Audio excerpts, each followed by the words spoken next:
mardi 1er octobre 2019, le premier jour de ce 10e mois de l'année 2019. Au sommet de cette édition du journal de la mi-journée sur E-Télé, descendre du ministre Hervé Herhomen ce lundi 30 septembre 2019 sur l'axe Calavi-Kota, Wedo-Hevier-Kokokodi, un tronçon en construction pour soulager les peines des populations de la commune d'Abomey-Calavi et ses environs.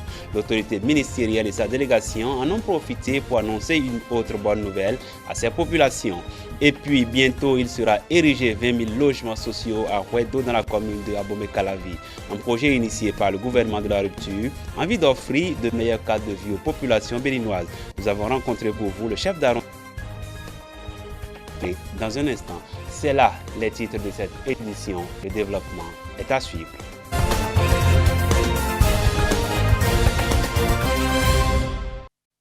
Amis téléspectateurs, à nouveau, bonjour et bienvenue dans cette édition. Très heureux nous sommes de vous retrouver en ce premier jour du mois d'octobre. Le ministre des Infrastructures et des Transports, Hervé Herhomen, est descendu ce lundi 30 septembre 2019 sur le chantier de construction de la voie Calavi-Kota-Wedo-Hevier-Kokokodi. C'est une descente de l'autorité ministérielle et qui vise à constater par lui-même les goulots d'étranglement ainsi que le niveau d'avancement des travaux de ce chantier qui tarde à être livré. Le point avec Paul Esther Saoussi.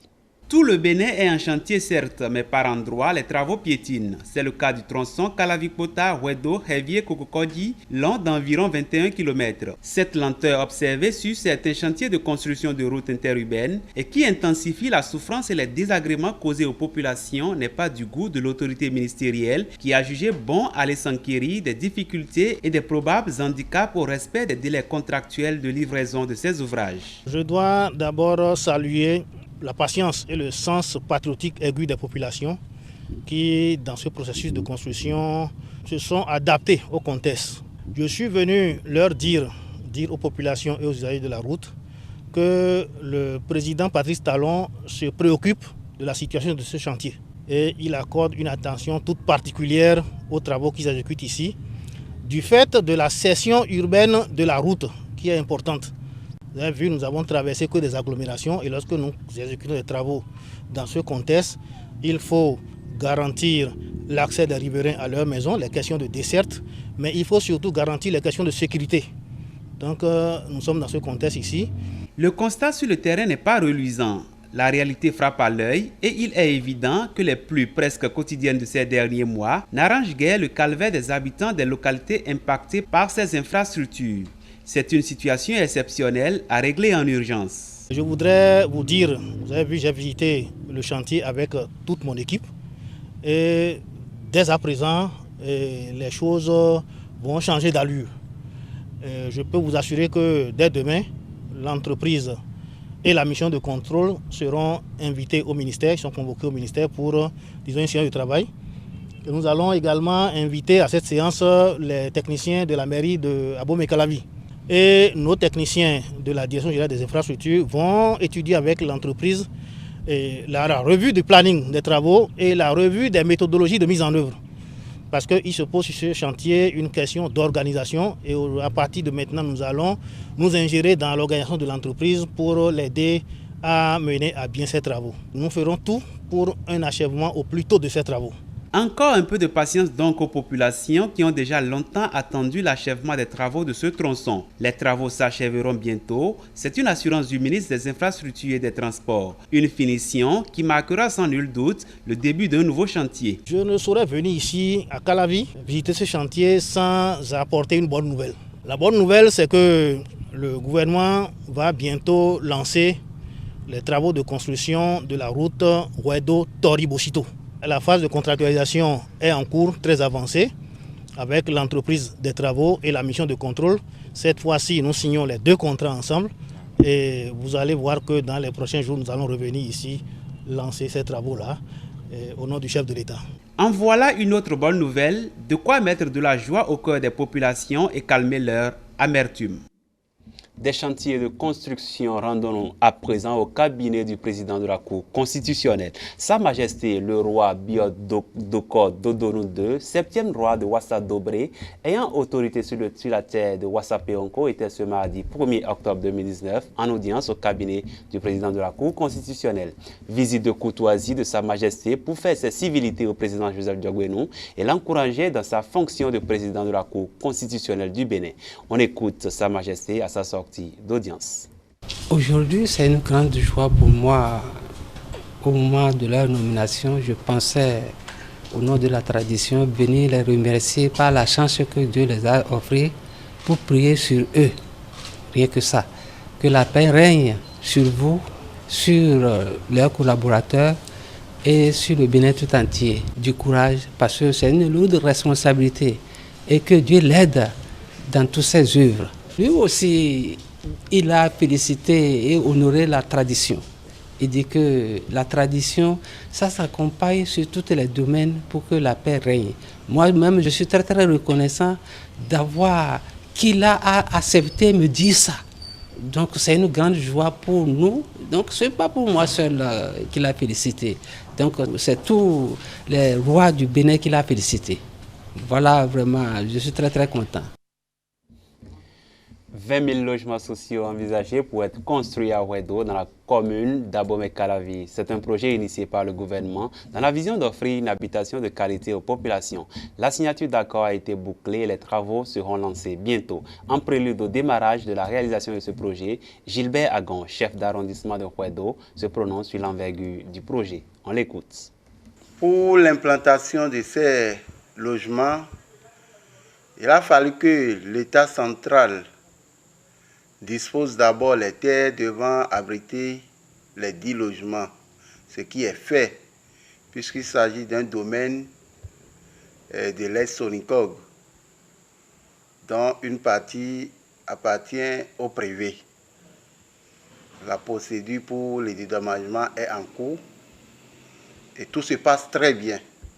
Là où nous sommes maintenant, la question des terres est presque à terme à son règlement. Il ne reste que le dédommagement, ce que moi-même je vois déjà très proche pour arriver à son achèvement. Les travaux de viabilisation primaire ont déjà commencé et là où nous sommes actuellement, il y a déjà les caniveaux qui sont en train d'être installés. Donc, les travaux évoluent très bien là où nous sommes maintenant. Nous aimons ce projet puisqu'il est d'importance capitale. Nous voulons accueillir près de 10 800 logements, ce qui va donner un effectif de plus de 70 000 habitants à Ouedo.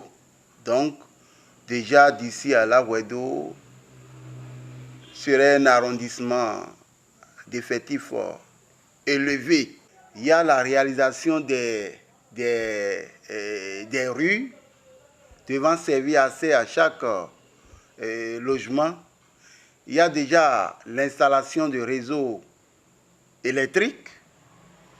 Nous avons des entreprises qui sont chacune en charge de ces travaux. Il y a la SONEB qui est déjà en place pour l'installation de son réseau. Donc, toutes les dispositions sont prises par le gouvernement afin que ce projet soit effectif dans son temps.